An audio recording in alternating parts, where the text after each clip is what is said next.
Welcome to Scrum Masters Elite _UK, the place to discuss strategy, value, and making the right choices. Register now. What made me think the most is New Zealand Rugby's current policy of not selecting players who are playing overseas unless there is special permission.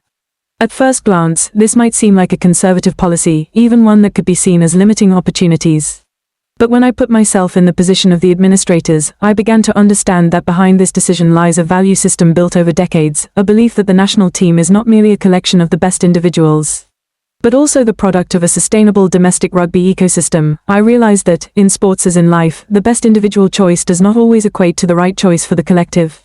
A talented player competing abroad may bring high-level skills, but if doing so weakens the domestic system, when young talents lose motivation to stay, or local competitions lose their appeal, the long-term cost can be far greater. I pay particular attention to the fact that someone who had previously advocated relaxing the rule later came to support the old policy.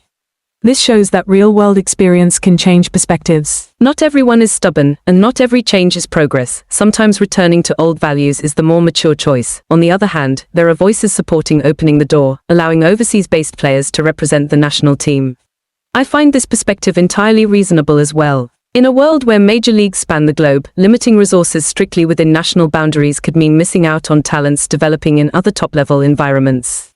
When a player gains experience from different rugby cultures, they bring not only skills, but also insights, strategies, and diversity, elements that can enrich the national team itself. The question, from my point of view, is not whether players abroad should or shouldn't be selected, but how to balance identity with performance.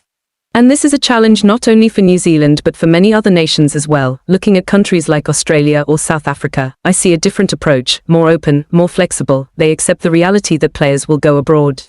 And rather than fight the trend, they leverage it. I don't think any model is perfect. The success of a policy depends on the context, culture, and long-term goals of each country. What struck me most profoundly is the meaning of national team. I used to think it was simply a gathering of the best players. But after looking at this story, I realized that the national team is also a symbol of identity, pride, and a sustainable development system.